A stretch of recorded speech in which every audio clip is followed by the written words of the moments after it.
Let's now speak to our analyst, Bismarck Rewane. Let's hear from you first, your reaction to the decision of the MPC. I guess what has happened is a very difficult choice. I think he talked about a dilemma, but he has a quadrilemma. But also the fact that the materiality of the move and its impact on prices, 2, the exchange rate, and 3, output. I do not share the optimism that reduction in interest rates so far will lead to an increase in credit, 1. 2, I do not believe that an increase in a reduction in interest rates will also not lead to a weakness in the currency, because the currency values have been held very strongly by inflows of foreign portfolio investments and some borrowing. So there's that. And then there's this binary choice of saying that it's cost push structural factors and demand pull factors. I think it's a combination of both.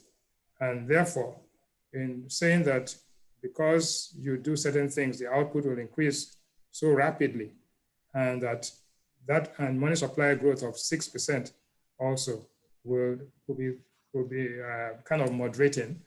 I don't think that's going to happen. So my view is that this will lead to some stoking of inflationary pressures.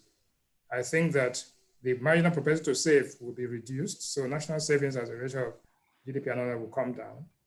And thirdly, the international flows will also be negatively impacted. But having said that, the point is that the central bank was between a rock and a hard place. The most important thing would have been to hold at this time to allow these things to materialize. But let us see, you're coming down to 11.5%, and let us see whether that will make an impact. But I doubt that there'll be a spike in credit. I doubt that this would deal with the unemployment issues in terms of materiality. And I doubt that it will ease the currency pressures, because what is needed is playing the backlog and allowing the exchange rate to be the thing that will mop up liquidity rather than the other way around. I've almost run out of time, and we do have joining us now Abdulrahman Yinusa, the former council member of the Chartered Institute of Bankers of Nigeria. Abdulrahman, I'll allow you to have the final word as we begin to wrap your reaction to the decision. And Bismarck has pointed to several things that he thinks could potentially be wrong with this decision in terms of its impact. But what's your take? I think the central bank is in a very difficult place. And I think at best, what we are seeing is a damage limitation situation, because clearly there is no silver lining, there is no silver bullet to get us out of the quagmire. A very high inflation rate going on. We also have a situation of increase in both fuel price as well as electricity bills.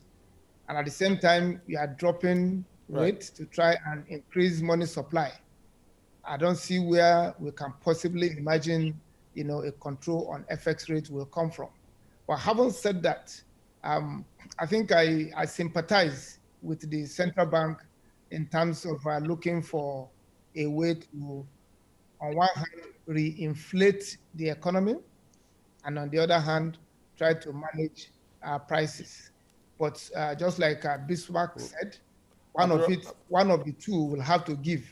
You cannot, on one hand, increase money supply, at the same time increase prices of fuel as well as electricity.